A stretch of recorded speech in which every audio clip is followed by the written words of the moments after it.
Good afternoon, and welcome to the Stated Meeting of April 28th, 2022. I'm Majority Leader Keith Powers, and I'd like to thank everyone and welcome everyone today for joining us. If you would like to follow along, the agenda for today's meeting is posted on our website. Please join us for the Pledge of Allegiance.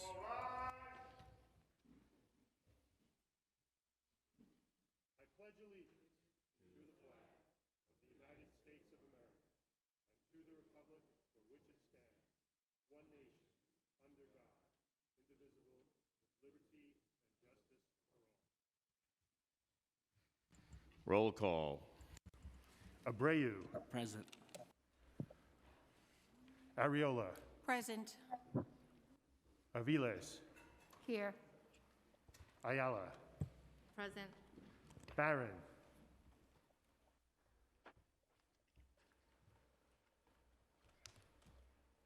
Botcher. Present. Did you say Barron? Yes, I did. Oh, I'm sorry. Present. Thank you, Councilmember. Brannan. Here. Brewer. Here. Brooks Powers. Here. Caban. Present. Carr.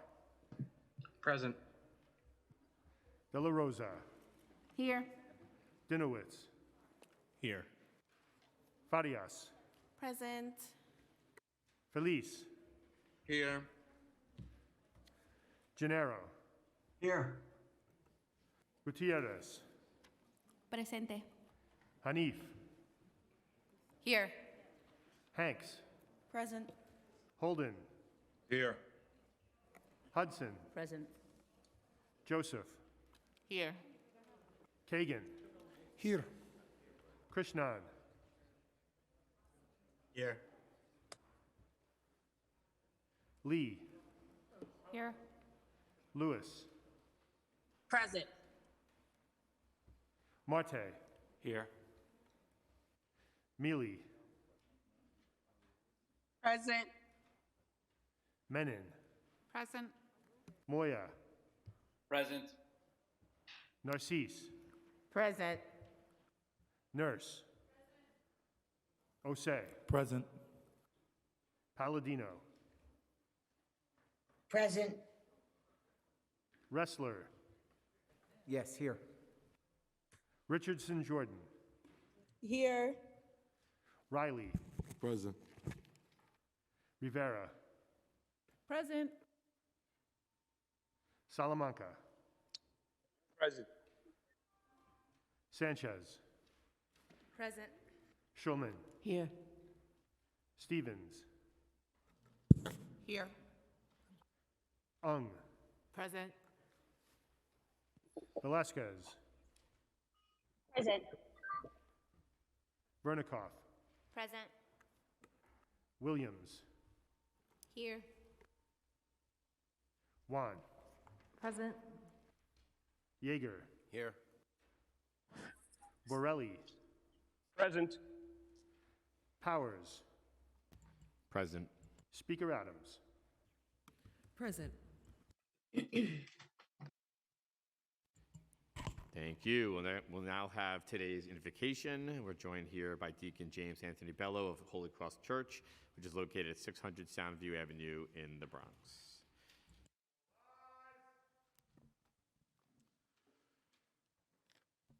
Thank you for the invitation to be present with you to start off this session of the New York City Council. Special note of gratitude to Council Member Amanda Farias, who is a graduate of my parish school and represents our community so well. Let us place ourselves in the presence of our Heavenly Father and those to whom we turn to for our spiritual strength. All power and glory belongs to you, Almighty God. We are grateful to be able to gather in your name. Remain with us and enlighten the hearts of the City Council members. Give them light and strength to know your will, to make it their own, and to live it in their lives. Guide these members and our elected officials with your wisdom. Support them with your power, and illuminate their minds in their discernment. You desire justice for all. Instill in these members a fervent desire to pursue equity and justice with great humility, a servant heart, and the interests of the people they have been entrusted to serve, not misguided or corrupted by fear or favor. Unite them to yourself in the bond of love and keep them and all of us faithful to all that is true.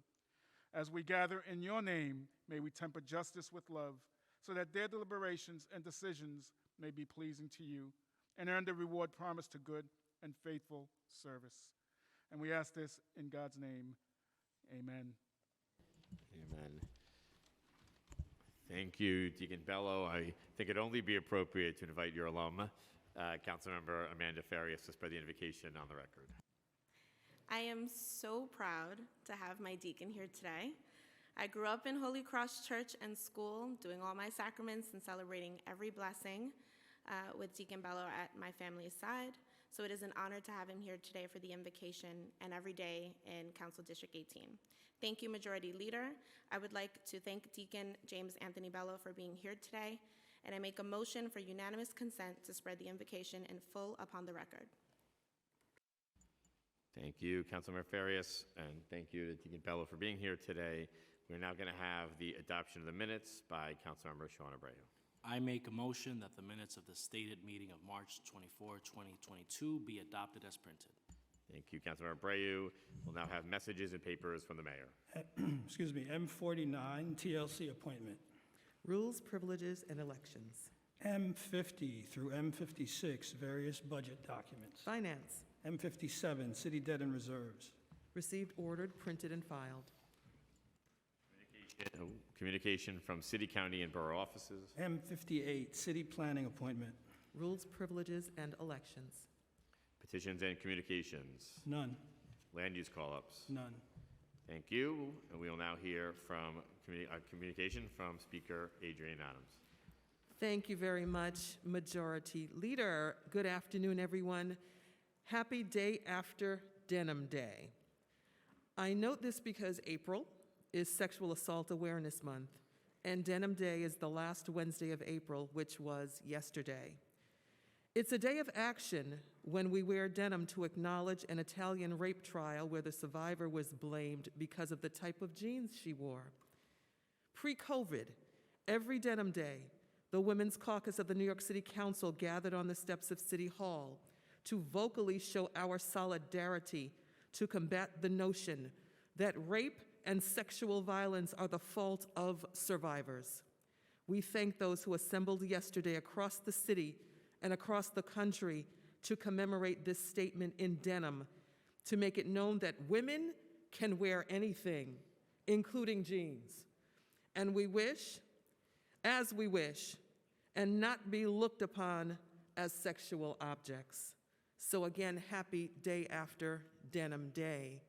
I also want to commemorate and thank Councilmember De La Rosa for remembering our essential workers today as well, those who have perished in their line of duty. We remember them. We remember our labor workers who put themselves on the front line when many others did not. They were not able to work remotely when many others were able to. So we thank them and we commemorate them for their great work. I hope you and your families had a peaceful Passover if you celebrate. And I hope you and your families had a happy Easter or Resurrection Sunday if you celebrate. And to all New Yorkers who are celebrating Ramadan, I hope you continue to enjoy this blessed season with your loved ones. Just a quick reminder that masks are still strongly encouraged, whether we like it or not, strongly encouraged to be worn throughout the stated meeting in these chambers. We're still in the midst of this pandemic, and the contagious BA.2 Omicron subvariant has resulted in an increase in COVID cases across New York, so let's continue to exercise caution and let's be safe. Today, colleagues, we are voting on 2 bills, 2 resolutions, and several land use and finance items. Before I begin, I'd like to honor FDNY firefighter Timothy Klein, a 6-year veteran of the department, who died while bravely responding to a fire in Brooklyn last weekend in Councilmember Narcisse's district in Canarsie. That fire also killed young Carlos Richards, the 21-year-old son of a retired NYPD officer and a registered nurse. Our hearts go out to the family and friends of firefighter Klein and Carlos Richards, along with Ladder Company 170 and the entire FDNY. As a city, we're grateful for firefighter Klein's service, his dedication, and his sacrifice to save the lives of his fellow New Yorkers. We know many other firefighters risked their lives that day and were also injured, and we wish them well, and we wish them a speedy recovery. May we all stand for a moment of silence to remember those who have lost their lives in the line of duty this week.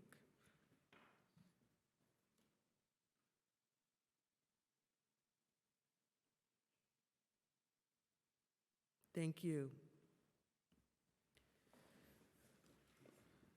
On Tuesday, Mayor Adams released his $99.7 billion executive budget for fiscal year 2023, the next step in the budget process for our city.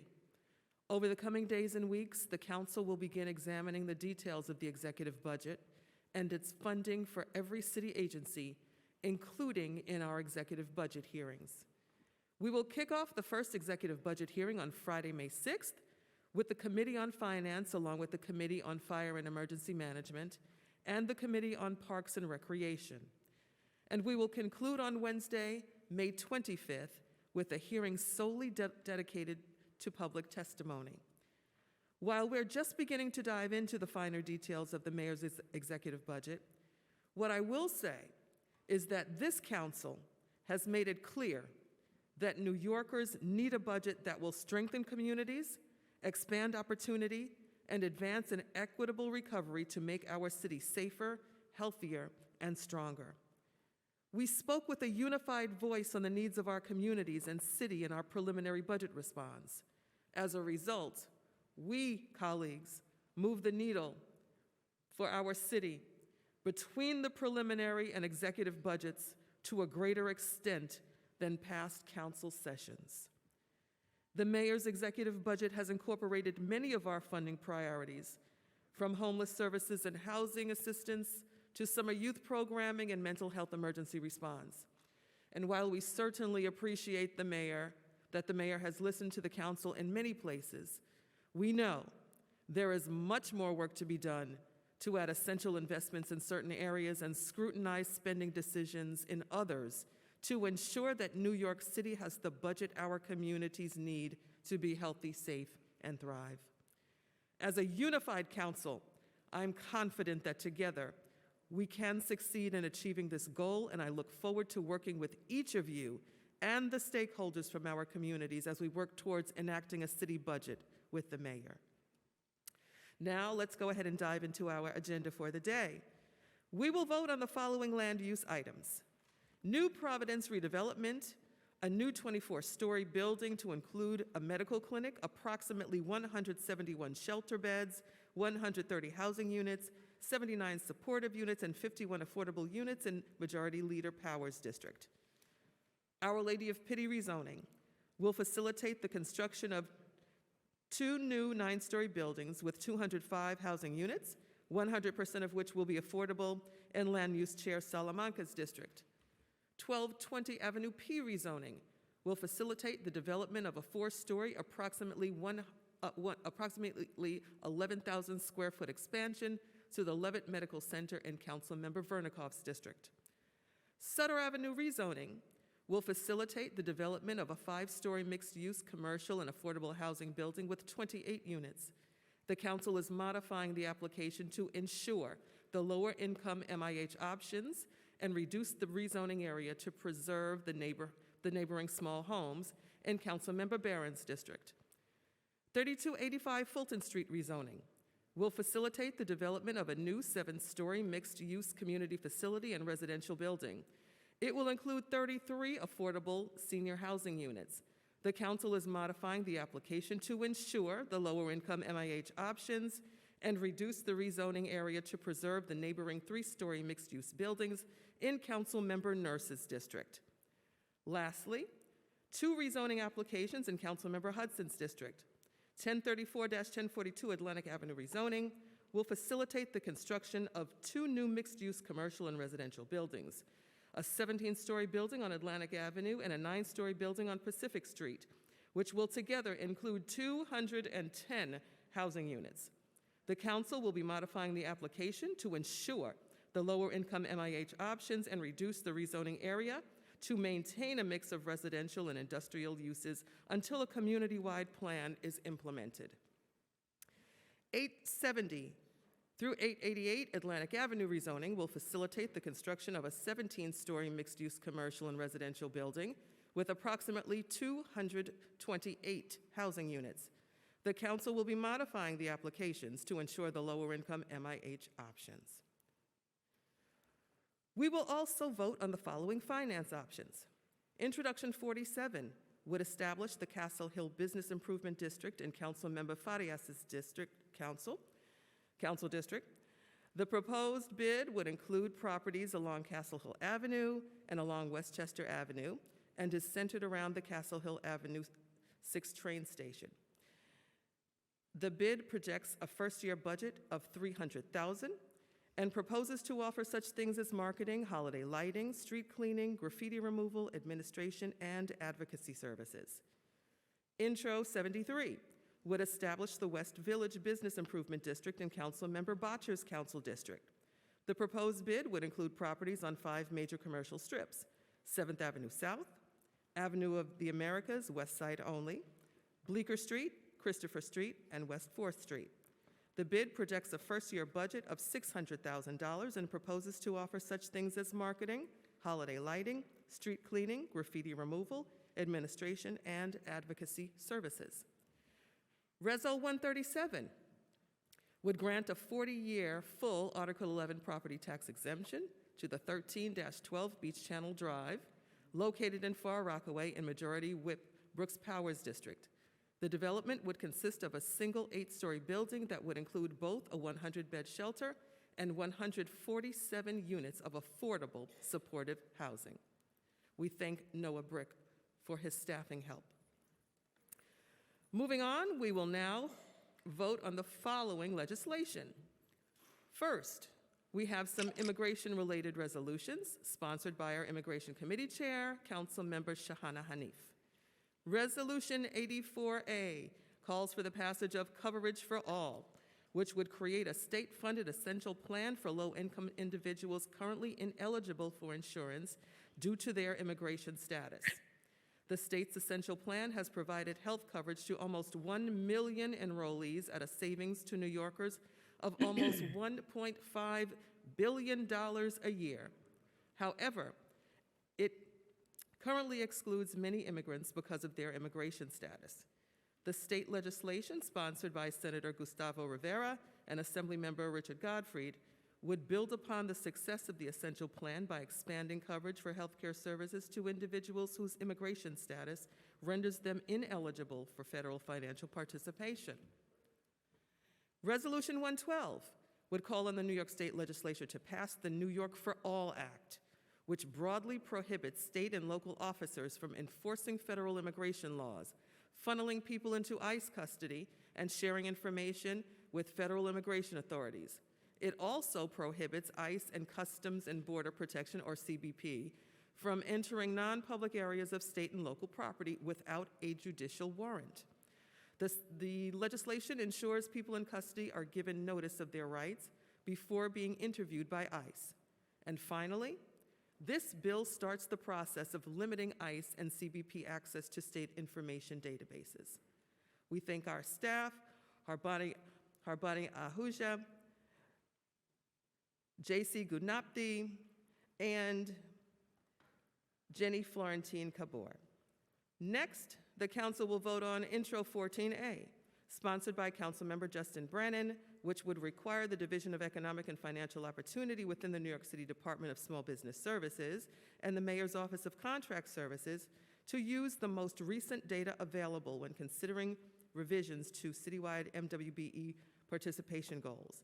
This bill would require the agencies to use more current data in conducting future disparity studies in order to evaluate the implementation and effectiveness of the MWB program and direct efforts to increase the capacity of MWBEs.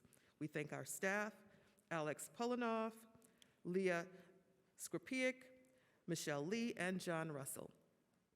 Finally, the council will vote on Intro 134A, which would amend Local Law 32, also known as the Salary Transparency Law.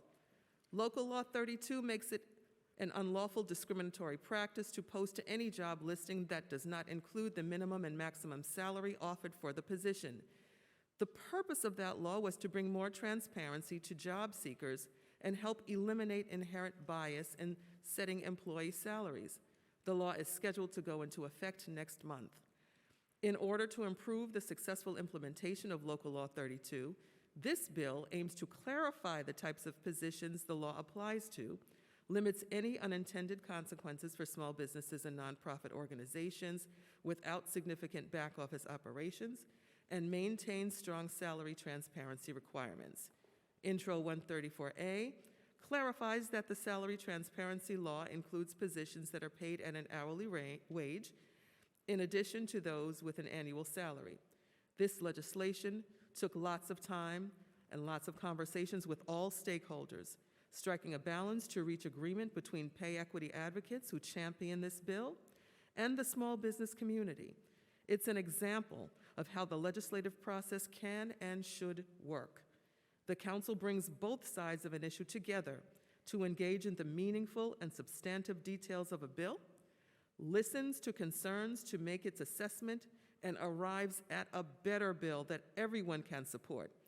I sincerely applaud and am proud of prime sponsor and Civil and Human Rights Committee Chair, Natasha Williams, who led this process through hearings and many deliberations with stakeholders, as well as her co-prime sponsor, Council Member Justin Brennan. We thank you.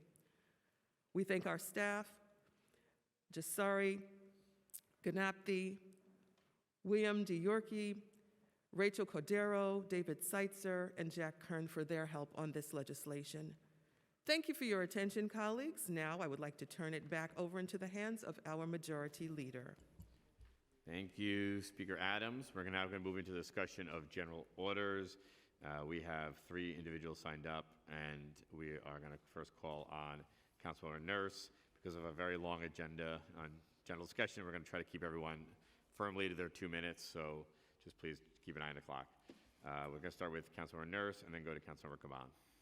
Thank you, Majority Leader Powers. I will keep it very short. Just in regards to 3285 Fulton Street, this project will create 27 units of deeply and permanently affordable senior housing units with on-site affordable childcare facilities for my neighborhood. It's going to be run by the Cypress Hills Local Development Corporation and Manny, a very reputable and beloved cornerstone of the Cypress Hills and East New York community. Rents will be as low as $589 a month and reach households below 40% of the AMI and a maximum of 50%. 30% of the units are set aside for formerly homeless households who will pay no more than 30% of their income towards rent. This was my first rezoning, and so I'm proud of what has been negotiated. The original proposal called for upzoning the entire block from R5 to R7A, but thank you to my team, Ryan Hickey from my team, folks from the Brooklyn Borough President's Office, Cypress Hills, and Manny, we were able to prevent that and keep most of the block at R5 with the exception of the project site and maybe a third into the next tax lot. Just as a reminder, East New York has already been upzoned, so we don't need any more of that market rate development. Please and thank you. So with the support from this coalition, I'm very proud to present this proposal to you. I really ask for your support in voting aye. Thank you, Majority Leader. Thank you, Councilwoman Nurse. And for folks who are on Zoom, just please raise your hand if you are looking to speak now, or we'll look for hands later as well. We'll now go to Councilmember Caban, followed by Councilmember Palladino. Oh, I'm sorry. I think my remarks, I wanted to reserve them for general discussion post-voting, or? We have you signed up for that too, so we can wait. Okay. Thank you. Thanks. We'll go to Councilmember Palladino, followed by Councilmember Hudson, and then Bachelor.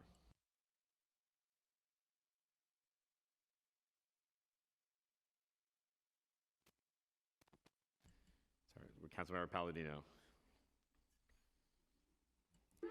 Good afternoon, everybody. How are you? Sympathies out to Timothy Klein's family for this horrific fire and his death, untimely death. I'm voting yay with an explanation to intro 0014A. I understand that we are voting here today on what we are voting here today is just a technical change.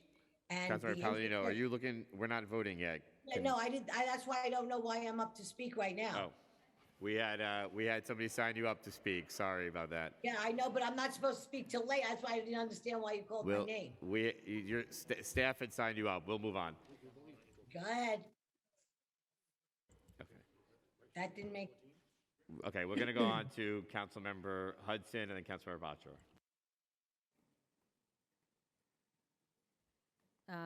Well, now I'm not sure if I should wait. Excuse me? Should I wait until later? You asked to speak now, correct? On an item, a land use item? Yes. Go ahead. Thank you. Just want to confirm. The truth across the board is that the status quo isn't working for New Yorkers. Amid an ever-changing city confronted with new challenges, we continue to rely on systems that neither deliver for the most vulnerable among us, nor begin to consider the well-being of the millions of people living in our city's margins. We're reluctant to give up a system that puts a price on our communities, rewards patronage politics, and caters to the wealthy and powerful. As a result, we're forced to face new and emerging challenges while we continue to experience issues of times past, taking one step forward only to take two back. This is the case for how we've sought to address the housing and affordability crisis that plagues New York. But today we can set a new standard for private developers, flip the power dynamics that have long contributed to the massive exodus of our poor and working class Black and brown neighbors, and ensure our communities take the reins when deciding who gets to build what and where. With these two projects on Atlantic Avenue, we're setting the tone, showing that developers can stand to give much, much more than required under the mandatory inclusionary housing program. We have the chance to create more than 150 units at historic rates of affordability. 35% of each building's total floor area will be allocated for affordable units, and this is without subsidies. A majority of these units will be set aside for families of two, making between $38,000 and $57,000 per year, or 40% and 60% of the area median income, respectively. A smaller subset of the affordable units will be set aside for families of two, making 80% AMI, or $76,000 per year. Additionally, the developers each agreed to contribute $100,000 to a tenant and deed theft protection fund. When the median household income for Black residents is $40,000 in this community, these are the levels of affordability we have to set as the floor and the reality that we should take into account when we're considering new developments. If we're not building for those who are already living in our communities, we are complicit in the systematic displacement of Black residents in historically Black parts of our city. Across our city, developers can stand to give much, much more. They must provide greater quantities of affordable housing at deeper levels of affordability and must commit to investing in improvements for our communities. They must safeguard the well-being of the poor and working class Black and brown New Yorkers who have long called our communities home. We're setting a new baseline here to ensure our communities and our neighbors have a fair share of the pie. And today we're voting to take a step forward down a new path that prioritizes New Yorkers and offers a roadmap to addressing the housing and affordability crisis we so desperately need to solve. Thank you. That was fast. Impressive. I was already over time. You're about to get cut and off. I respect the clock, so. I appreciate it. We are now going to Councilmember Bachelor, followed by Councilmember Barron and Councilmember Farias. Speaking today in support of the West Village bid that we'll be voting on today. This is a bit of an unusual bid because it was initiated by residents who initiated it themselves. And if you're familiar with the process for creating a bid, you have to contact every property in this proposed bid area, and they did that on their own, thousands of properties. And years later, we've come to this point where they're ready to have a bid in that highly trafficked part of the village, highly visited part of the village. So I'm proud to support it. I want to thank Brooke Schooley and the 7th Avenue South Alliance and my staff, Patrice Comerford, Nicole Barth, Sean Coughlin, and Wynn Periasamy, and everyone who helped make this possible. Thank you. We'll now go to Councilmember Barron and Councilmember Farias. Just wanted to encourage my colleagues to vote on the Sutter Avenue project in East New York. It is a continuing 100% affordability, 100% affordability for all of the housing units. Initially, the developer said that could not happen and walked away from the table. We let them walk, and they came back with 100% affordability, and several of the projects will be, or apartments will be affordability in perpetuity forever, and some will be for 60 years. And then we also made sure that the rest of the block was not affected by this vote here. So once again, I think as we vote for projects in our communities, we got to get to 100% affordability. It can happen, and we should push the developers to make that happen. Anything short of that, we're being threatened by gentrification in our neighborhood. So I thank the City Council for their support on this project. Thank you, Councilor Barron. Now we'll go to Councilmember Frias. Hi, everyone. Intro 47 would establish the Castle Hill bid, making it the first official business improvement district in my council district that I represent, and particularly in the Castle Hill community. This bid has an unprecedented level of support with both business owners and homeowners in support of the creation of the bid. And may I add, this morning we didn't have a single testimony against it, which shows that it is highly necessary. In government, how and where we invest our dollars speaks volumes about our morals as legislators. I'm excited to prioritize Castle Hill, to prioritize the Bronx, and to prioritize the hardworking families and workers in our neighborhoods. I urge my colleagues to vote yes in support of these businesses in my community. Thank you. Thank you. We don't have anyone else signed up. I'm just scanning, see if anybody else has their hand up. Okay, we are going to now move on. We'll move now to the report of special committees. None. Reports of standing committees. Report of the Committee on Civil and Human Rights, Intro 134A, Salary Transparency Law. Amended and coupled on general orders. Report of the Committee on Contracts, Intro 14A, MWBE Disparity Study. Amended and coupled on general orders. Report of the Committee on Finance, Intros 47 and 73, Business Improvement Districts. Coupled on general orders. Preconsidered LU 43 and Reso 137, Property Tax Exemption. Coupled on general orders. Report of the Committee on Land Use, LU 16 through 19, various applications. Motion to file. LU 35 and Reso 138 and LU 36 and Reso 139, 1220 Avenue P rezoning. Coupled on general orders. LU 37 and Reso 140 and LU 38 and Reso 141, 272 East 151st Street rezoning. Coupled on general orders. Preconsidered Reso 142, New Providence redevelopment. Coupled on general orders. The following items are on the general orders calendar. LU 20 and Reso 143 through LU 22 and Reso 145, 1034, 1042 Atlantic Avenue rezoning. Coupled on general orders.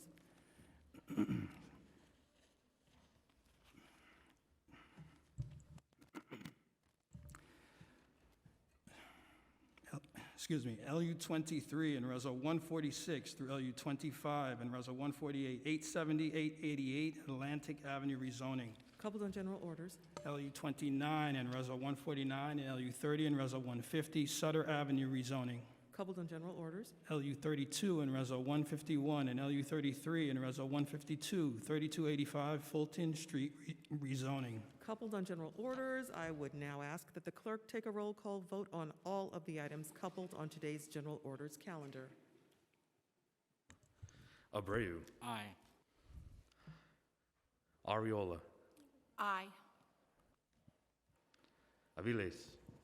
Aye. Ayala. Aye. Barron. May I be excused to explain my vote? Please go ahead. I vote no on LU 20 to 25 with the accompanying Reso 143 to 148, the Atlantic project, because 65% of it is market and only 35% is affordable. That's how we gradually gentrify our neighborhoods.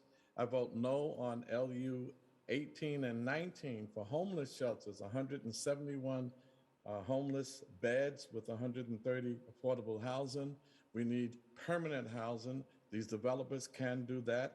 I vote no on LU 43 with accompanying Reso 138, Article 11.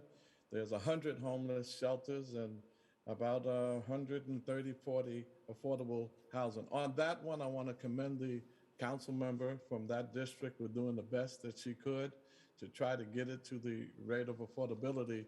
But like my community, that community is oversaturated with shelters, and they're violating the Fair Share Act and displacing shelters in other places. We need permanent housing. So I vote no on those items and aye on all the rest. Thank you. Botcher. Aye on all. Brannan. Aye. Brewer. Brooks Powers.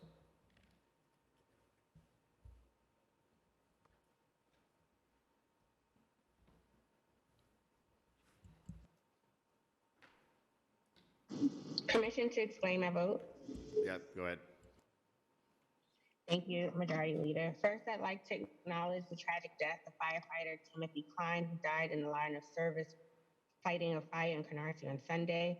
Timothy was a lifelong resident of the Rockaways, growing up in Breezy Point and living in Bell Harbor, and the whole community feels his loss. I invite my colleagues to keep him and his family in our thoughts and prayers, and thanking him for his dedication he has shown to his fellow New Yorkers. I'm also extremely proud to support the tax exemption going through for my district. It was one that required much coordination and negotiation with the two not-for-profit developments that are looking to bring services in this space of supportive housing and homeless shelter into my community. As it's been said already, communities like mine have been oversaturated with homeless shelters, where the 3 community boards that I represent in my district make up more than half of the shelters in the entire borough. But I am pleased with the outcome of where we were able to provide opportunities for the community, permanent housing for the unhoused, and the opportunity for a much needed conversation around this. And with that, I vote aye on all. Thank you. Thank you. Caban. Aye on all. Carr. We'll be voting no on introduction 134A and aye on the rest. Thank you. De La Rosa. Aye on all. Dinowitz. Aye on all. Farias. I vote aye on all. Feliz. Aye. Gennaro. I vote yes, with the exception of intro 134A, on which I vote no. Thank you. Gutierrez. Aye on all. Thank you. Hanif. Permission to explain my vote. Yep, go ahead. Local Law 32, which was passed by the previous City Council, is a critical law that will establish salary transparency in New York City. This will help address the unacceptable pay gap for people of color and women compared to their white and male counterparts doing the same work. When Intro 134 was first introduced, I had deep concerns that it would roll back this major legislative win from the last council session. In its initial form, this bill would have exempted small business workers and remote workers from the law. I made it clear to other members and my constituents that I could not support legislation with those provisions. This is why I'm grateful to Councilmember Williams for hearing the concerns from pay equity advocates and working extremely hard to revise this bill in a way that will not undermine workers. This new version of the bill ensures that small business workers and remote workers will be protected by Local Law 32, while making some technical amendments that will make the law more feasible for businesses to implement. I vote aye on all. Hanks. Aye on all. Holden. I vote aye on all except intro 134A, of which I vote no. Hudson. Aye on all. Joseph. Aye on all. Kagan. Aye on all. Krishnan. Aye on all. Lee. Aye on all. Lewis. Aye on all. Marte. Aye on all. Mealy. I vote aye on all. Thank you. Menon. Aye on all. Moya. I vote aye. Narcisse. Permission to explain my vote. Permission granted. First, before I get to the explanation, I hear so many, and the speaker, Madam Speaker, thank you for acknowledging the stress that's going around my district. The recent tragic fire in my district highlighted just now how precious life is and how we should treat it as such. In the blink of an eye, our city lost an FDNY hero, Timothy Klein, which the viewing gonna be started already this afternoon in my district. And a family who lives just blocks away from my home lost their loving son, Carlos Richards. Not only Timothy, but Carlos Richard was an autistic young man. I ask you all to join me in lifting them up in prayer and taking a moment today to give thanks for what we have, and we have life today. Thank you, my colleagues and everyone that have been supporting. So now, I want to say aye to all, but we have to keep in mind that what's presented in front of me is what we have. We need a place for folks to stay in. We cannot afford to have people on the street anymore. We need permanent housing. I would like to echo on what CM Barron just mentioned. So, but for what it is today, I will vote aye, but we still have to keep in mind that we have to have permanent housing. Thank you. Thank you. Nurse. Osei. Aye on all, except I abstain from land use item 20 to 25. Thank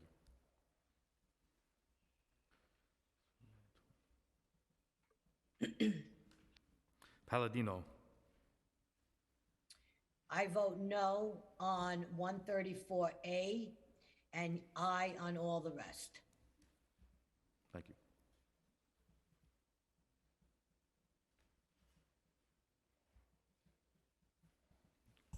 Wrestler. Aye on all. Richardson Jordan. I am a proud co-sponsor on the new version of Intro 134. I want to echo what CM Barron said about the permanent housing. It's not something I would want for my district, but with reference to other members who know their districts the best, I vote aye on all. Thank you. Riley. I don't know. Rivera. I vote aye. Salamanca. Permission to explain my vote? Permission granted. Thank you. First, I just want to congratulate Councilmember Hudson on getting to the finish line with her project. It came down to the wire, but I know that the council member, she got more than what was required in terms of affordable housing in her community. And at an end result, she will also get a study, a neighborhood study, which that immediate community has been asking for. So congratulations to you, Councilmember Hudson. And I want to congratulate my two council members with new bids. I have two bids in my council district, and they worked wonders. The work that bids do to strengthen small businesses and to bring in more merchants and increase their visibility is outstanding. And I especially want to congratulate Councilmember Farias, my neighboring council member, for bringing a bid to the Castle Hill area. And with that, I vote aye on all. Thank you. Sanchez. Aye on all. Schulman. Aye on all. Stevens. Aye on all. Ung. Aye on all. Velasquez. Aye on all. Thank you. Vernikov. Permission to explain my vote? Permission granted. Today I'll be voting yes on land use item 35, a rezoning for 1220 Avenue P in my district, which would expand a medical facility in my district. There is a distinct need for expanded medical services within the community, and I believe this project will be a significant asset to the district and particularly for the local senior population. With that, I vote aye on all except no on intro 0134A. Thank you.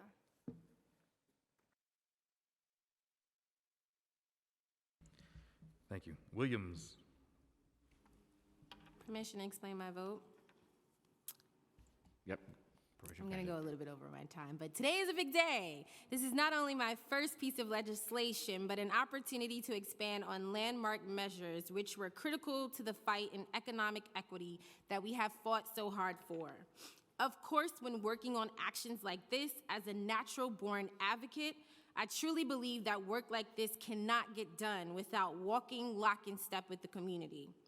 After listening carefully to feedback from advocates and the business community on April 5th regarding Intro 134, an action which considers provisions for small business owners that may have not had the ability to carry out employee and salary actions in advance as their big business counterparts, we have worked to reach an end that reflects the needs of everyone. Mirroring the spirit of some of our champions around equal pay, including Reverend Addie Wyatt, Betty Dukes, Cangela Moore, my former community board member and confidant, and the queen of the Beehive, Beyonce, here are a few of the adjustments we have incorporated. We have clarified that jobs paid an hourly wage be subject to the salary transparency requirement, which was intended but not indicated in prior language. We have also removed general notices that state employees can hire without reference to a particular position. We ensured that nearly all virtual jobs performed in New York City or for New York City employee can be covered under the bill. Lastly, we have worked to keep an extension to allow for viable time for small businesses and the agency charged with enforcing to be in compliance with this new law. With this expansive work we are carrying out to strengthen our pay equity measures, here are a few things I want us all to keep in mind. Research included with our Power Her advocates show that women earn approximately $10,157 less than their male counterparts annually. According to the New York City Commission on Gender Equity, in New York City, a white woman earns 84 cents for every dollar a white man earns, while a Hispanic woman working full-time earns 46 cents, an African woman earns 55 cents, and an Asian woman earns about 63 cents. We are now living in 2022, and thinking about these statistics is rather startling. But it is my hope that this body will continue to refine measures to break down barriers like this and ensure that everyone has a seat at the table when it comes to pay equity. Thank you, As a Councilmember Black Lund. woman and the sponsor of this bill, equal pay is vital, and ensuring that we get this right is equally important. I have always advocated for women, communities of color, and the most marginalized throughout my career. In the words of one of our nation's most recognized MC duos, I'm not new to this, I'm true to this. My commitment to this work has led me Councilor to Williams, champion can we have you wrap up? myriad Thanks. issues of women. And last but not least, thank you so much to Speaker Adams and my staff, Everton and Ashley. I also want to acknowledge, I'm sorry, this is important, committee staff, Council Jay Sari, William, Jack, Jeremy, Jeff Baker, and Rachel, and David, because without them, this would not be possible. Finally, to our pay equity advocates and business advocates, Councilor Williams, thank you. please wrap up. Thank you. I'm done. We have a very long agenda today. Sorry. Councilor Williams, we also need your vote.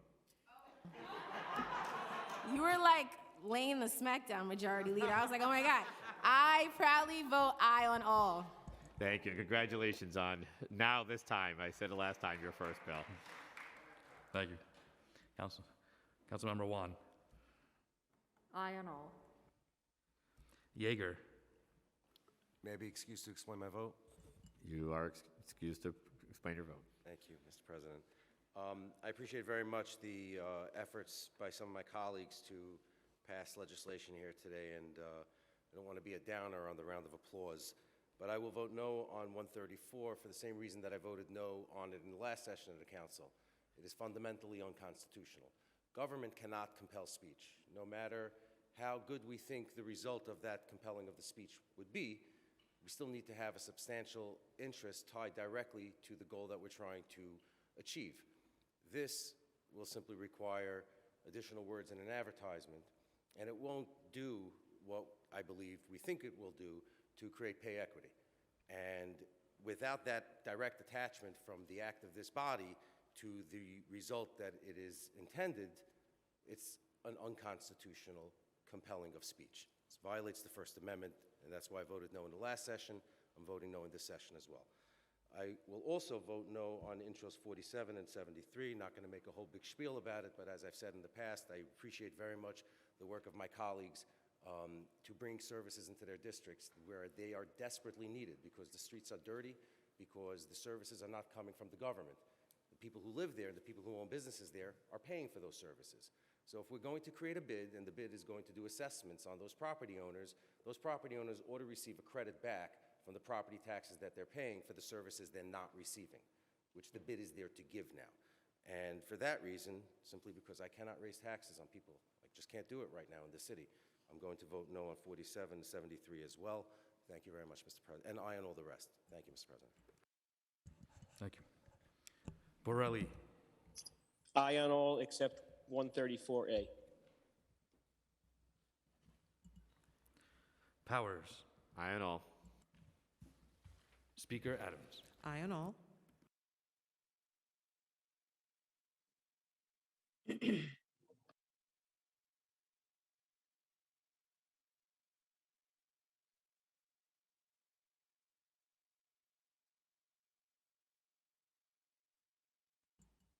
Councilor Kagan.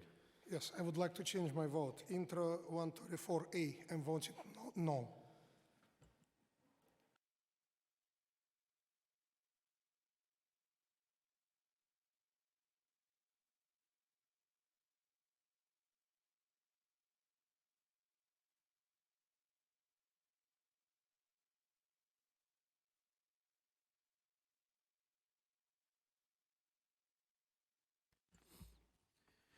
All items on today's general order calendar are adopted by a vote of 51 in the affirmative, 0 negative, and 0 abstentions, with the exception of land use items 18 and 19, with 50 in the affirmative, 1 in the negative, 0 abstentions, land use 20 through 25, and accompanying resolutions, with 49 in the affirmative, 1 negative, and 1 abstention.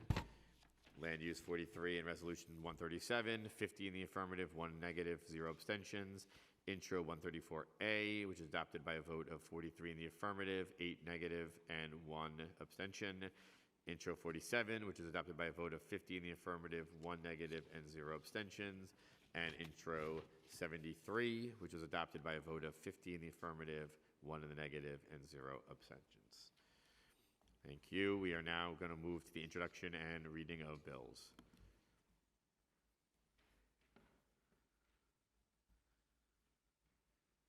All bills have been referred to committees as indicated on today's agenda. Thank you, Madam Speaker. We'll now move into discussion of resolutions. We have 2 members signed up on today's resolutions that we're voting on. We first will hear from Councilmember Hanif.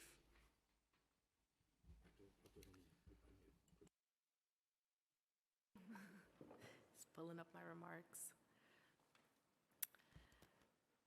Okay, I'm excited to have 2 resolutions up for a vote today that, if passed, will demonstrate this council's commitment to immigrant rights and a sanctuary city. The first is Resolution 84 in support of the Coverage for All Act, which I was proud to introduce alongside council members Abreu, Moya, Schulman, and Lee. Coverage for All would end the exclusion of undocumented New Yorkers from the New York State Essential Plan, which provides health coverage for those with low incomes. This exclusion has immense consequences. An estimated 2,000 undocumented New Yorkers have died preventable deaths of COVID solely due to their lack of health coverage.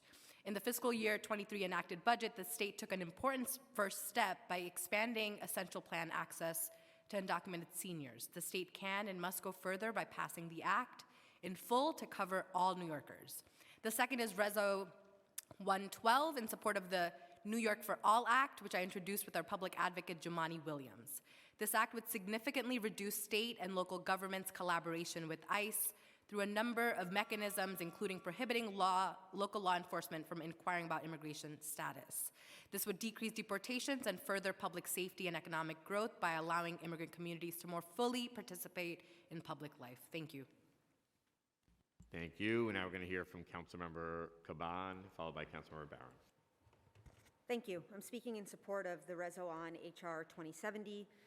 This bill, unlike the statehood bill that imposes a particular status on Puerto Rico, is a bill that uniquely acknowledges the history of colonization and is the only bill clearly and deeply committed to a democratic process, puts all options on the table, lays out a process for education and engagement and what that means for the island's future. Self-determination is a human right. I'm a proud New Yorican with family on the island and across the U.S. And yesterday I spent the day in D.C. with Puerto Ricans living and organizing on the island, and the message was clear. Things are getting worse, and this is a matter of life and death. Puerto Ricans have survived every manner of disasters: hurricanes, earthquakes, La Promesa, imperialism, austerity, political corruption. In Puerto Rico, we call it La Brega, the perpetual struggle. Our people are tired, and we deserve the right to chart our own path forward. I urge city leaders to support Deputy Speaker Ayala's Reso supporting Congresswoman Nydia Velázquez's self-determination bill. And finally, from Mi Familia and Mi Gente en la Isla, and to everyone in the diaspora, many of whom call New York City home, nos tenemos, we got us. So thank you. Thank you. Now we're going to hear from Councilmember Barron. I stand to support both of these resolutions. You know, I'm sure all resolutions can be made better or whatever, but I support both of these resolutions, particularly the independence of Puerto Rico. I have been constantly in support of that. Don Pedro Albizu's Campos, Lolita Lebron, these were giants in our movement for liberation and for the independence and self-determination of Puerto Rico. So we have to support those who fight against imperialism, fight against multinational corporate exploitation, and who are fighting against capitalism as it reaches its tentacles to continue a colonial economy across this world. So a blow against imperialism and capitalism in Puerto Rico is a blow against it in Africa and the Caribbean and other countries around the world. So I support this resolution. And also I was raising my hand because I was trying to find out how do we get on the list. I was wanted to get on the list for, if you could put me on the list for the open discussion, I'd appreciate it. Thank you.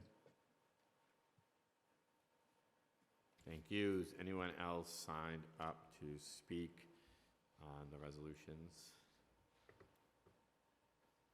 Okay, thank you. We now have a voice vote on today's resolutions. If you wish to vote against or abstain from either of today's resolutions, please notify the Legislative Documents Unit by email or approaching the dais before the vote. Anybody wants to come up now? I will now read today's resolutions into the record. Resolution 84A calls on the state legislature to pass and the governor to sign Assembly Bill number 880A and Senate Bill 1572A to provide coverage for health care services under the Basic Health Program for individuals whose immigration status renders them ineligible for federal financial participation. Will all those in favor please say aye? Aye. All opposed say nay. Nay. Any abstentions? The ayes have it. Resolution 112 calls on the New York State Legislature to pass and the governor to sign the New York for All Act, Assembly Bill number 2328A and Senate Bill number 3076A, which would prohibit and regulate the discovery and disclosure of immigration status by New York State and local government entities. Will all those in favor say aye? Aye. All opposed say nay. Nay. Any abstentions? Abstain. Councilor Kagan. The ayes have it. We are now going to move into general discussion. Before we do that, I just want to note we have almost 25 people signed up today for general discussion. I am going to strictly enforce the 2-minute rule for that reason, to give everybody an opportunity to be able to speak and for us to move efficiently. And if you, of course, have your name on the list and you want to pass on speaking, we will also accept that. But 2 minutes, and we are going to ask you to close out. So we are going to first start with Councilmember Mealy. Oh, sorry, but one correction before we move Intro, just to correct a vote on Intro 134A, it was 43 in the affirmative, 8 in the negative, and 0 abstentions. Thank you. We're now general discussion. We'll start with Councilmember Mealy, and then we have Councilmember Ariola.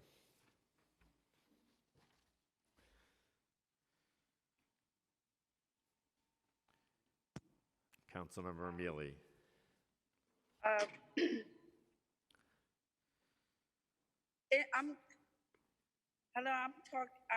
speaking in regards to Intro 1269 is imperative to keeping our community safe. With new plain closed units and I'm sorry, I'm not feeling too well, so I will pass.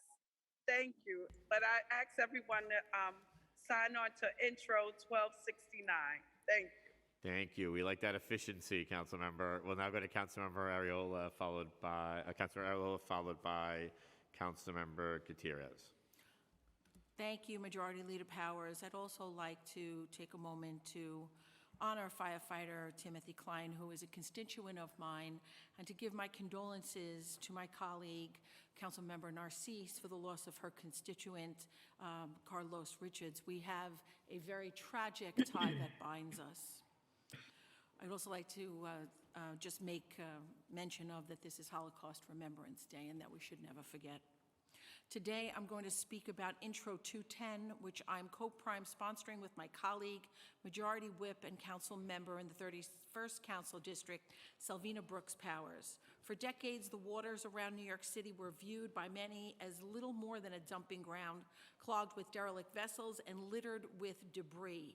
Our waterways, and Jamaica Bay in particular, were transformed into floating junkyards where unscrupulous boat owners would abandon their property without fear of repercussion.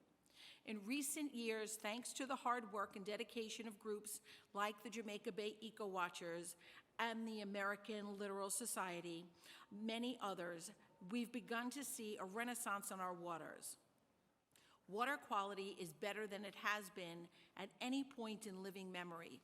Marine life is returning, and the residents and visitors alike are able to engage with our bays and rivers in ways previously thought impossible. This bill would seek to build upon this rebirth of New York's waterways and ensure that we can continue moving forward to make this city a better, cleaner place for us to enjoy. This bill would create a brand new Office of Marine Debris Disposal and Vessel Surrendering, which would be responsible for coordinating cleanup efforts across the city, removing abandoned boats and marine debris from our beaches and shorelines. Additionally, this office would develop programs to encourage boat owners to dispose of their vessels responsibly through city programs, rather than abandon them as they had in the past. I ask my colleagues to support and sign on to this bill so that our waterways can continue its ecological renaissance. Thank you. Thank you, Councilmember. Councilmember Gutierrez, Councilmember De La Rosa, and just remember we had 2 minutes. Thanks. Thank you, Majority Leader. I'm excited to introduce my first pieces of legislation today. Finally, amen. As a new mom, I'm excited to move the work forward in improving New York City for mothers and caregivers and strengthening educational opportunities for children through these bills. In coordination with Council members, new mom, Councilmember Julie Wan, who's here, and mom-to-be, Councilmember Pirina Sanchez, Intro 242 would establish a Marshall Plan for Moms Task Force to develop and issue recommendations on how to support working mothers and caregivers. It's always been difficult to be a working mom, but particularly in light of issues that have become more acute during the pandemic. It's critical to create a new framework of support as we enter a new normal, both in the workplace and in our daily lives. Intro 241 will provide public school students with mobile hotspot devices. As we saw throughout the past 2 years, the digital divide is a huge barrier for students throughout the 5 boroughs, and their ability to join classes remotely and do schoolwork hinges on their access to internet connectivity. Guaranteeing mobile hotspots to public school students would enable more opportunities for learning and begin to address the disparities in educational attainment in our city. With a minute to spare, finally, I'm introducing Intro 240 to enable 311 to be able to update complaint types and more accurately categorize the more than 40 million customer contacts that 311 receives annually. As the city agency with their finger on the pulse of what is occurring throughout each community, the kinds of complaints received evolve over the years, and this bill would require 311 to incorporate those changes. I would be honored to have you join me as a sponsor on all of these bills. Muchas gracias. Very good. We'll go to Councilmember, thank you. Okay. We'll go to Councilmember De La Rosa, followed by Councilmember Williams, and then Councilmember Riley. Thank you, Mr. Majority Leader. I want to thank Madam Speaker and our colleagues for joining us this afternoon as we commemorate Workers' Memorial Day. On April 28th, across the world, we recognize the sacrifices made by workers and recommit to renewing our fight for strong safety and health protections for all working people here in our city and across the globe. I will soon be introducing legislation to address the lack of reporting on city workplace fatalities and look forward to having all of your support. Like many of our colleagues today, I'm also introducing several pieces of legislation and I'm asking for your support. The first, Intro 231, is a local law that I'm introducing with Borough President Mark Levine that calls for the creation of a residential parking permit in Northern Manhattan. The issues of parking are often controversial. Many local residents who have made the decision to own a vehicle have historically complained about the lack of street parking available to them, and others have argued for the reduction and reliance on personal use vehicles and call for investment in our transportation alternatives. This legislation takes into account both of these realities with a pilot that will generate needed revenue that can be invested right back into our city's street infrastructure. The second, Intro 232, jointly with Councilmember Farias, establishes a task force to study gender pay disparity and economic self-sufficiency among the labor force in New York City. We must work hard to eliminate the gender pay gap once and for all, and this task force will review the labor force in all its sectors to determine the best methods to measure the gender pay disparity across our city. And then finally, we have Resolution 131, which calls on Wendy's to join the Fair Food Program, which supports farm workers working in fast food corporations by addressing issues of unfair wages, abusive work conditions, and access to breaks and safe transportation to work. Many individuals that work in the fields are immigrants that ensure that the food we eat is safe. And we are asking Wendy's to join other corporations in the Fair Food Program so that these workers can have dignity. Thank you so much. Thank you. And I will go to Councilmember Williams, Councilmember Riley, Councilmember Joseph. I'll be brief in the light of time. I don't want to be cut off again by the majority leader. But as chair of the Civil and Human Rights Committee and council member of District 27, I am always working to ensure that we look at the issues before the council through an equity lens, and that includes the cannabis industry. I have so many thoughts surrounding this, but we cannot talk about this amazing step without talking about the hurt and harm impacted by communities. So with that, I would like to thank the bill's prime sponsor, Councilmember Kevin Riley, for introducing this critical piece of legislation and look forward to seeing it passed. Very, very impressive, Councilmember Knopf. Okay, thank you. We'll now go to Councilmember Riley, I think, speaking on the same bill. Thank you, Councilmember Williams, for the alley-oop. The legalization of cannabis in New York State has the potential to make New York City a key leader in the cannabis industry. Welcoming cannabis to New York City creates an opportunity to encourage vital economic recovery, secure job opportunities, and create successful businesses. It is evident that the industry has the ability to expand our economic recovery as it has in other major cities throughout the country. Today, I'm proud to lead with Council members Williams, Stevens, Farias, and Nurse to reintroduce Intro 285, which would establish a New York City Office of Cannabis Business Services. Not only would this bill be a key factor in expanding outreach and participation to create a successful cannabis economy for our city, this office is centered in securing equitable resources and supportive services to communities of color who have long been targeted while others have thrived in this industry. An Office of Cannabis Business Services will align with the state's cannabis agenda to serve the people of the local level. With the commitment from Mayor Adams to provide significant investments to make the New York City the nation's most equitable cannabis industry, this piece of legislation will support the vision. I'm also introducing Reso 135. Many New York families rely on safe transport of our school buses to guide our children to and from school.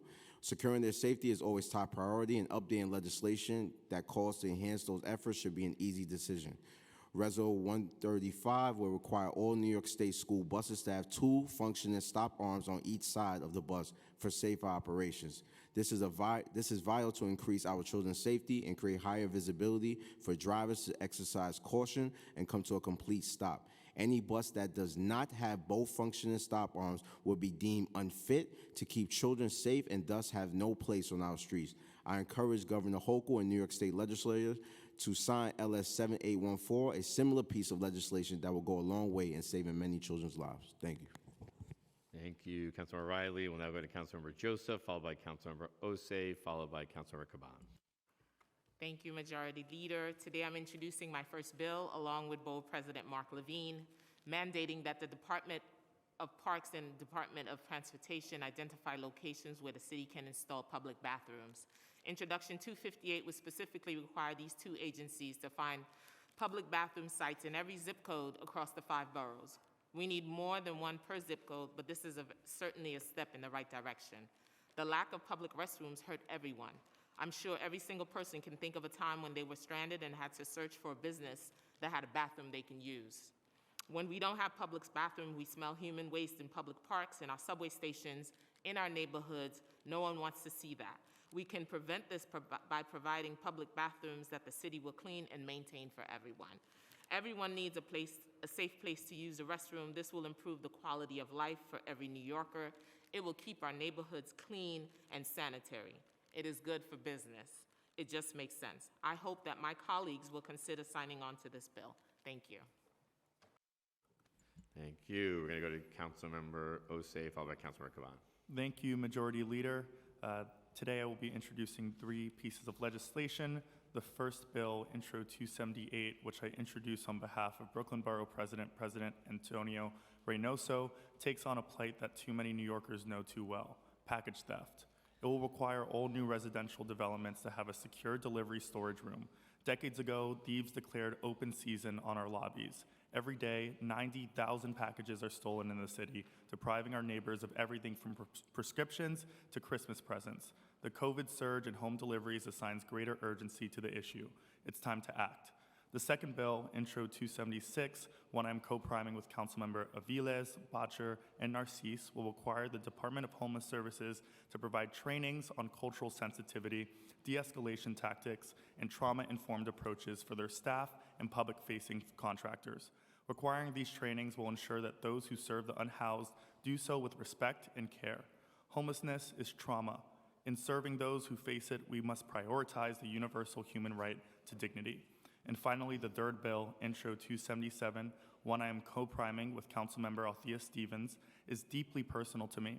It will prohibit the use of the NYPD's Strategic Response Group to respond to protests. Prior to entering the council, I organized with the Black Lives Matter movement. We marched and fought for safety, justice, and dignity for Black folks in New York City and beyond.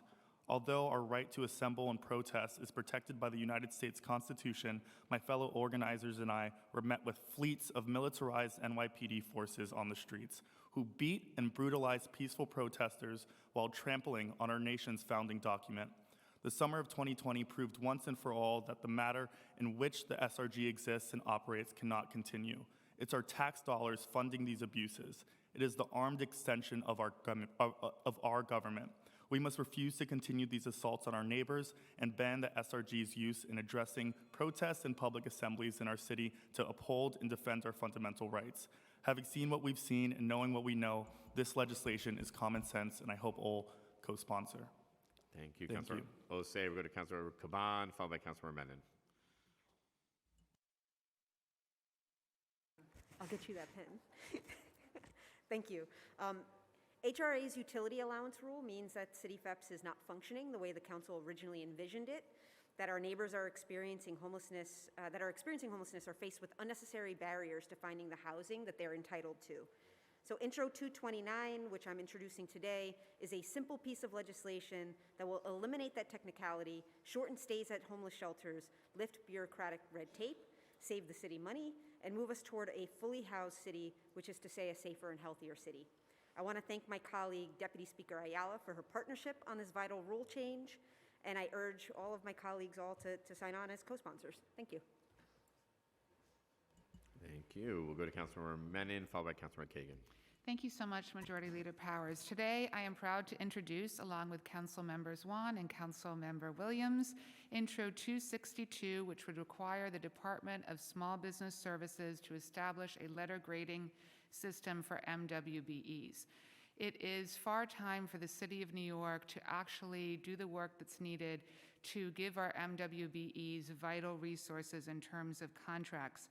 MWBEs are falling incredibly short in obtaining New York City contracts. In fiscal year 21, only around 4% of city contracts went to MWBEs. This is honestly unconscionable. I've seen firsthand that the city does little to try to promote economic opportunities for MWBEs, and this bill would require SBS to letter grade all city agencies and would finally create accountability and transparency. So I urge my colleagues to please sign on. Thank you. Thank you. And I go to Councilmember Kagan, followed by Councilmember Nurse. Thank you. Next year, we will celebrate 100th anniversary of our famed, internationally recognized landmark Coney Island Boardwalk.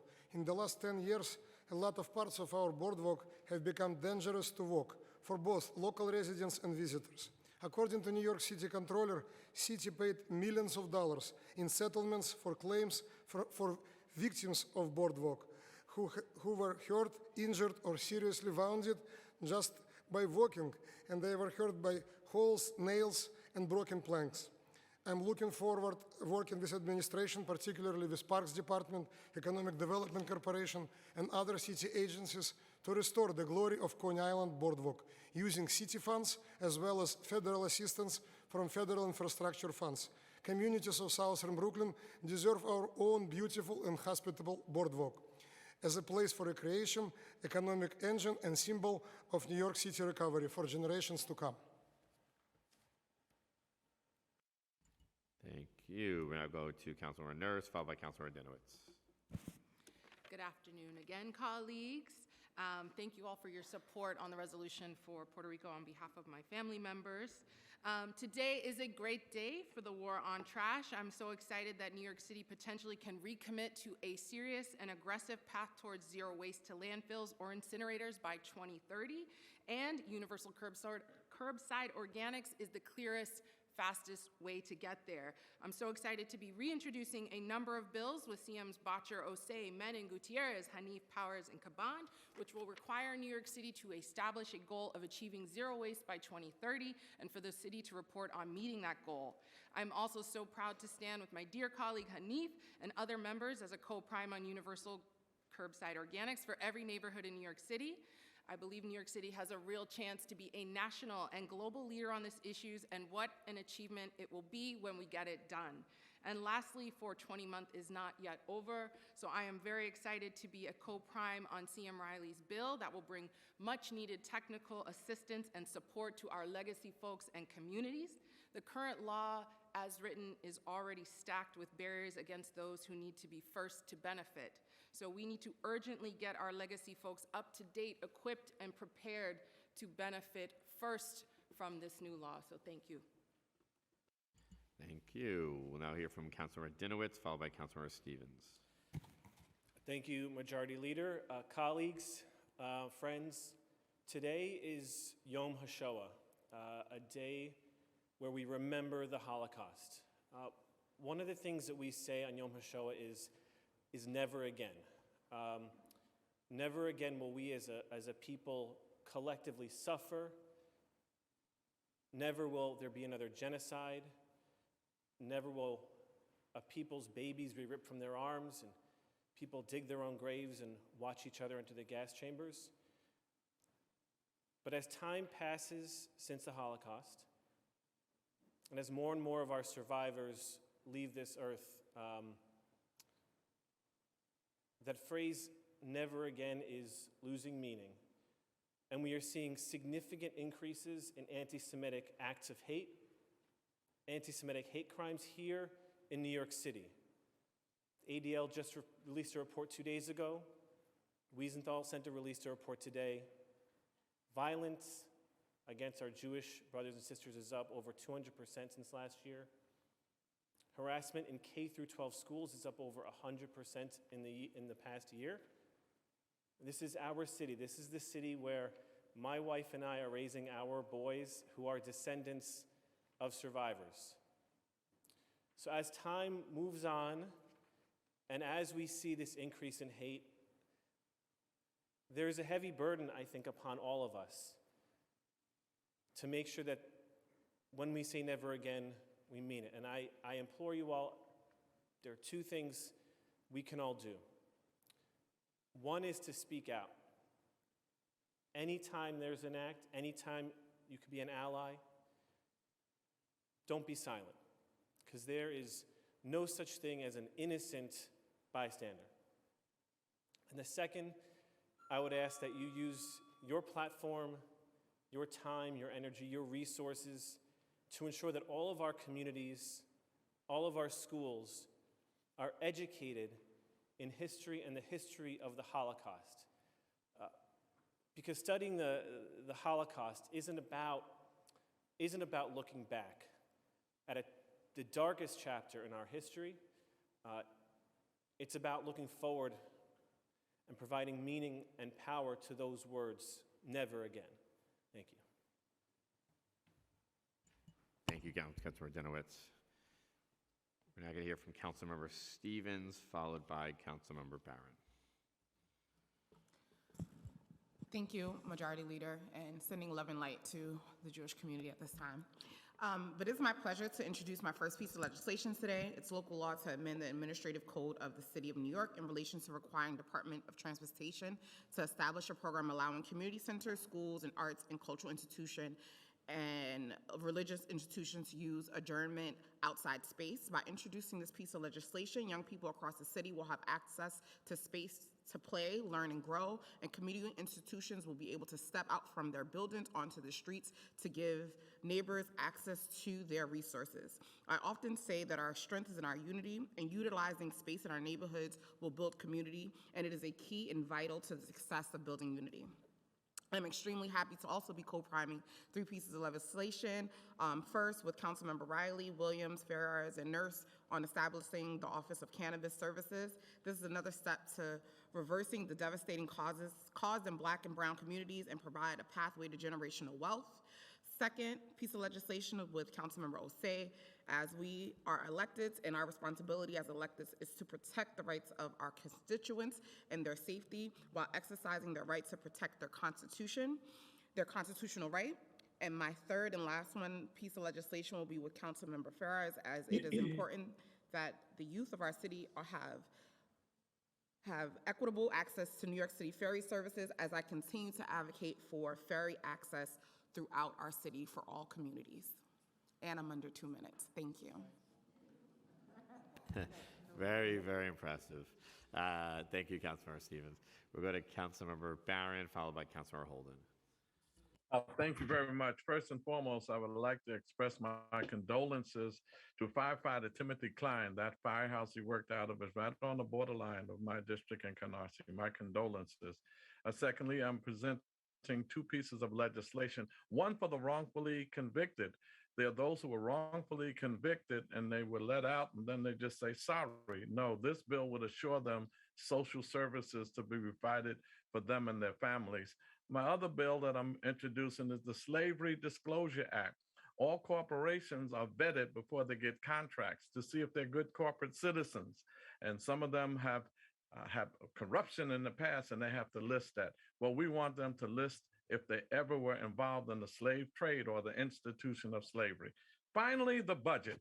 My colleagues, I'm gonna keep reminding you, this budget is not about the $400 million that you got the mayor to agree to out of your 1-point-some-odd billion in the executive budget. This budget is $99.7 billion. This budget had a deficit of $2.9 billion, but it had a budget surplus of $1.6 billion and budget reserves of $6.1 billion for rainy days. It's included. Well, it's raining today, Mayor, and we need to use some of that to cut out the peg of nearly $2 billion from every city agency. Your seniors, your youth, your health, housing, everything was cut, and we sitting here with a surplus. plus money in the reserve. You can't just put it all for the outer years. And then finally, the police budget is bloated, $11 billion, $513 million in overtime. And I agree with Councilmember Osei, we need to disband that unit. The unit strategic response group, it went from 13 million to 90 million. Their overtime is 513 million. Take care of the people, not politicians. Thank you, Councilmember. We'll now go to Councilmember Holden and Councilmember Wan.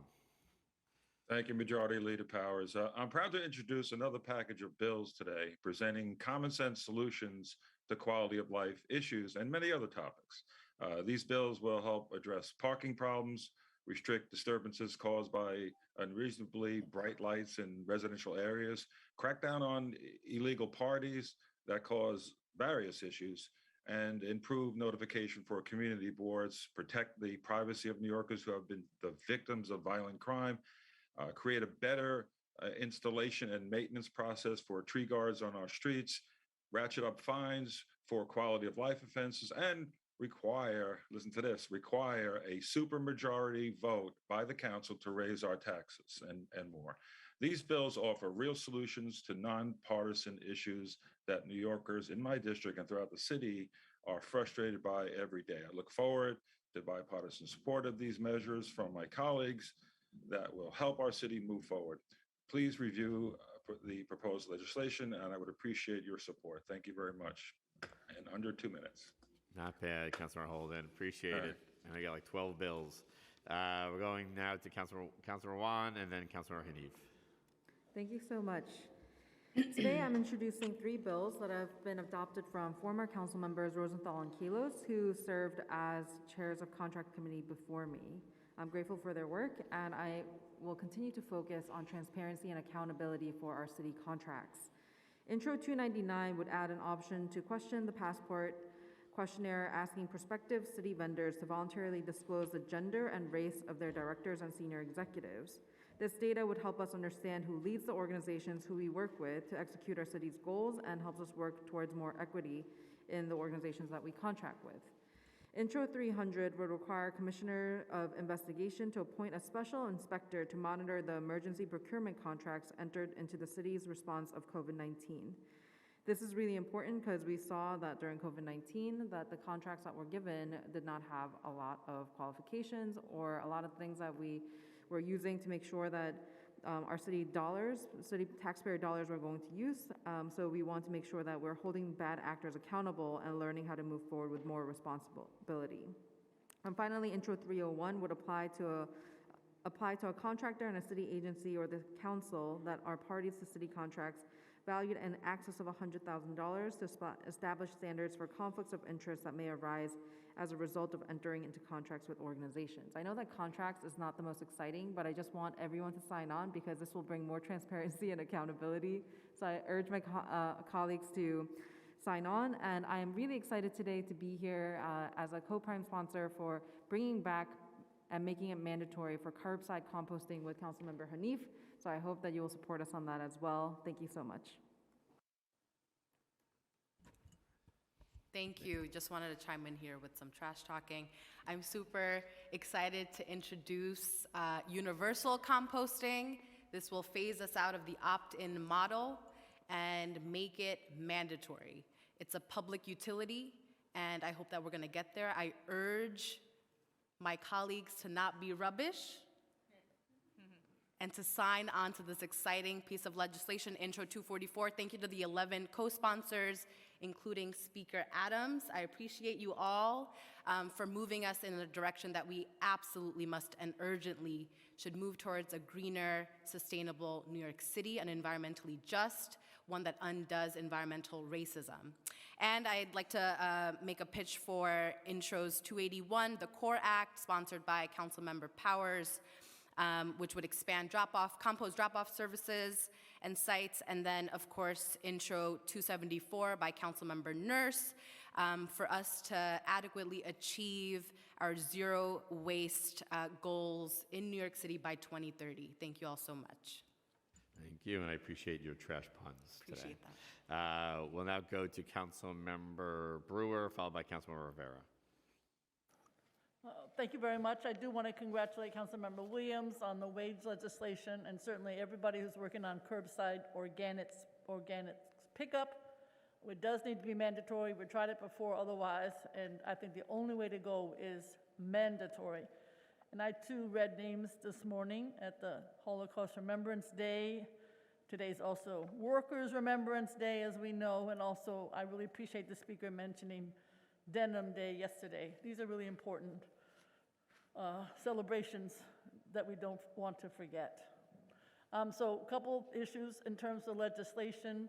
I'm really important for me is our history, and one way is to have cultural markers. We've never been able to pull this off on different buildings. Some owners don't want them, some people, but I do think we should have a cultural marker process so that in addition to, we all know we have street co-namings, but some of these buildings get lost. People don't remember who lived there or what their significance is. Second, we've never been able to figure out whether it goes on the mayor's site, the city council site, for those all the way from the beginning, who is that person up on the street sign? Who is a co-namer? Many of the people who are 9/11, who died in 9/11, nobody knows who they are because they don't have their bios in a place that is visible to the public. I know the city council has done those that they have recently co-named, but it needs to be codified and clear to the public and advertised as such. I also want to hope that people sign on where I know there's a letter circulating, but my husband's a veteran of Vietnam. I feel very strongly about the hospitals staying open. The idea that the federal government closed Brooklyn and Manhattan Veterans Hospital is inconceivable. And I too want to just thank everyone who's working with us on either curbside organics or recycling. Thank you very much. Thank you, Councilmember Brewer. We'll go to Councilmember Rivera, followed by Councilmember Farias. Thank you. This city is powered by its people, and today I am introducing a package of legislation that centers their needs and champions people-powered mobility to complement a comprehensive effort to address environmental and climate issues. The bills in this package to codify a Greenway Master Plan for the 21st century, co-sponsored by Transportation Chair, Councilmember Sylvina Brooks Powers, to establish an Office of Active Transportation along with an Office of Pedestrians, and creating a first-of-its-kind bicycle infrastructure map. All will address systemic gaps in support and infrastructure for open spaces and green transportation in communities citywide. Historically, low-income neighborhoods and communities of colors have seen the least investment in green infrastructure. This package sets forth a vision for a future where New Yorkers of all backgrounds, ages, and abilities from every neighborhood in every borough can easily find open space and safely utilize active transportation. More New Yorkers than ever before are relying on active transportation to get where they need to go, whether it's on foot, on a bike. I've even seen rollerblades out there. Love the 90s. Every single one of us in this room today represents countless New Yorkers who want safe, protected, open spaces to enjoy active transportation for everything from their daily commutes to errands to recreation. I urge you to do the right thing for the future of our city. Join me in signing onto these bills, which will equip New York with the tools necessary to promote equitable access to open spaces and people-powered modes of transportation, while furthering efforts towards climate justice and resiliency. I'm also introducing my bill to alleviate noise pollution related to police, fire, ambulance, and other emergency service vehicle sirens. And I'm joined by Councilmember Farrah Lewis in introducing our bill, creating a Climate Migrant Services Coordinator to provide support and guidance to those who have relocated here after being displaced by a climate event, which our city has already experienced, and as Lewis and I can attest to, post-devastating disasters in Haiti and Puerto Rico. Want to just say thank you to my colleagues for the municipal fleet zero emission vehicles legislation, and of course our goals for zero waste. Thank you so much, everyone. Thank you. And now go to Councilmember Farias, followed by Councilmember Yeager, followed by Councilmember Hanks.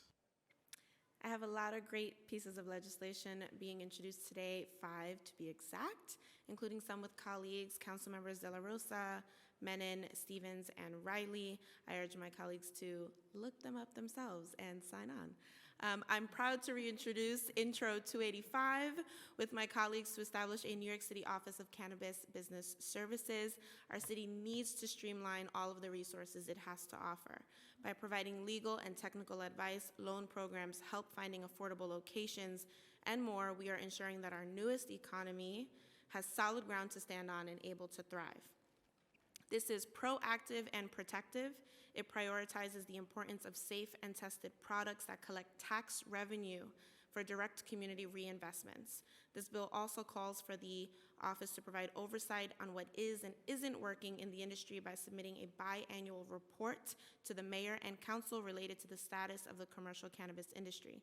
As local leaders, we have to continue to prioritize proactive measures like this that center the healing of our Black and Brown communities by promoting resources for economic wellness, and I urge all my colleagues to sign on to this critical legislation. Lastly, Intro 236, I'd like to highlight, as well as what Councilmember Althea Stevens did. Accessibility is to have freedom of choice.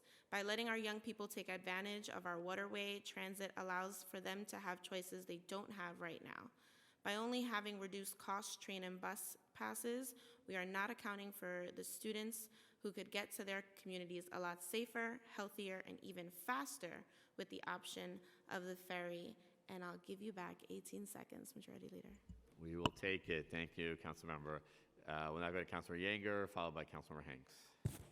Thank you, Mr. President. I want to begin just very briefly thanking my colleague, Councilman Dinowitz, whose incredible eloquence and passion on today's very quiet remembrance, because you don't really see it going on in New York. But it is important nonetheless, and I think it should be mentioned. Yom HaShoah is the Holocaust and Heroism Remembrance Day, and it's scheduled to fall out on different days in the English calendar because it's tied to the Hebrew calendar. And it's today, and it commemorates the loss of 6 million members of my family. Not just broadly speaking members of my family, but 4 great-grandparents, every single great-aunt and uncle except for one, my grandfather's younger sister, and hundreds and hundreds of cousins and millions of others who are all related to me, and to others in this chamber and to many people in this city. It's often been said, that Israel has other commemorations. One is called Yom HaZikaron, which is essentially the Memorial Day, kind of like what we have here in the United States. It's to thank and remember the members of the army, the military, who defend Israel. And it's been said very frequently, I think, I'm not the first one to say it, that Yom HaZikaron is to remember the cost of Israel existing. Yom HaShoah is to remember the cost of Israel not existing. My grandfather was able to make his way to what had not yet been called Israel in modern times, although had been called Israel for thousands of years before his parents were taken away and killed, his siblings were taken away and killed. My other grandfather was able to make his way through Europe, over to Russia, onto a boat to make his way to Japan and into China, where he was able to live out the war before finding out that his family was all killed. 34% increase in anti-Semitism in the United States last year. Don't have to go to other states to see it. Just have to walk around the streets of this city. People who look like me, who wear a yarmulke, are beaten and attacked every single day in this city. Every single day. And at the same time, there's a movement that we frequently hear about, globalize the Intifada. It's just fancy language for globalized killing Jews. Not a word is said in public about it. I've talked on this floor before in the last session about the responsibility that those of us in government and those of us in the military, Mr. President, I ask for additional time, thank you, are responsible for the language that we hear. When we hear attacks on yeshivas, for example, because they don't provide good education, and the same people who make those attacks have not a word to say about the public school system, which I think something very similar could be said. That's anti-Semitism. very strange anti-Semitism, because it's not I hate Jews. How can I hate Jews? I am a Jew myself. We have elected officials in the city who are Jewish, who are anti-Semites. It's okay. Some of the biggest enemies of the Jewish people over time have been Jewish. But it has to be recognized. And when we ignore the subtleties, the tinkering at the fringes of anti-Semitism, it leads to the Jew walking down the streets in Councilman Osei's district and other districts around the city getting beaten up. Reagan, we need you to... Because they look Jewish. It's not enough once a year to stand next to a menorah and say, I'm here to celebrate Jews. And it's not enough once a year to say, we remember the Holocaust. It's important every single day to remember that the reason that we have these days is not just so that we can have a date to talk about, but that never again actually has to mean something. Thank you very much, Mr. President. Thank you. Thank you, Madam Speaker. Thank you, Councilor Mayor. Now go to Councilmember Hanks. Thank you so much, Majority Leader. I hear you. Thank you so much to my colleagues, Yeager and Dinowitz, who spoke so eloquently, and all my other colleagues who are introducing legislation for the first time and bills for the first time. I congratulate you. Today, I rise as a proud primary co-sponsor on Intro 273, along with the council members Narcisse and Councilmember Mealy, in relation to requiring police officers to receive training related to recognizing and interacting with individuals with autism. We know the rate of autism diagnosis is on the rise, and especially in Staten Island, we have an especially high rate of autistic New Yorkers. Many of us, including myself, have members, friends, and neighbors and colleagues who are autistic, and it is a priority of mine to ensure the safety and the well-being of these individuals. I look forward to working with my colleagues, NYPD, and our community-based organization to ensure the NYPD training provides tools to maximize safety and respect for all autistic New Yorkers, as well as our police officers. I also would like to shout out and take a moment to congratulate Amazon Labor Union, led by Union President and fellow Staten Islander and friend Chris Smalls, for its tremendous victory in being the first in the nation to unionize at Amazon.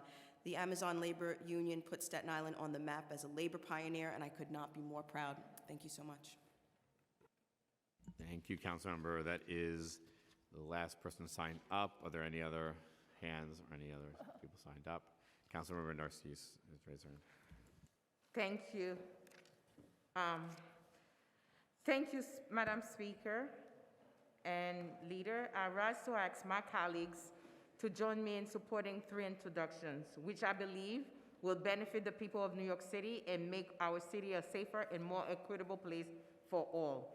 Studies shows approximately, like just my colleague mentioned, it's difficult in New York City. 1 out of 5 young adults with autism will interact with the police officer before the age of 21.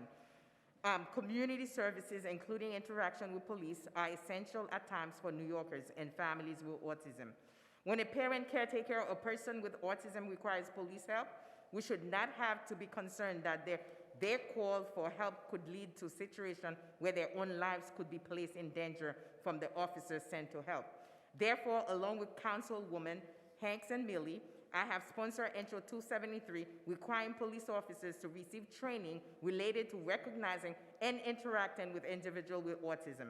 I believe this will be a great benefit to autistic New Yorkers, but also NYPD officers will now be better educated and equipped on how to deal with individuals with autism. If we want to stop the revolving door in our jails, we must endeavor to nurture a correctional system that truly corrects the previous wrong done by this incarcerated individual and provide them with services needed to get back on the right track and help them stay out of jail and be productive citizens. That is why, along with Public Advocate Jomani Williams, I have sponsored Intro 284 to place social workers in city correctional facilities. I believe having these advocates working with incarcerated New Yorkers will help reduce the rate of recidivism and support the mental and emotional well-being of incarcerated people while preparing them for release. So this is important. I won't take any further, and I'm proud to be co-sponsor 276 with Councilman Osei. Thank you for the opportunity. Thank you, Councilmember. Seeing no one, Councilmember Marte. I'll keep this short. This Sunday, there'll be 32,000 New Yorkers cycling through the streets across the 5 boroughs with the 5-borough bike tour. And so if you're not joining us on Sunday, go outside, cheer them on, because this is the future and motto that we shall all want in this city, one that prioritizes pedestrian and bikes, then vehicles and traffic. And so it's going to be a sunny day, so go out with some pots and pans and cheer on your New Yorkers as they ride for 40 miles. Thank you. Thank you, Councilor Marte. With that, I'm now going to call on Speaker Adrian Adams to close out today's stated meeting. Guys, please let us finish. Thanks.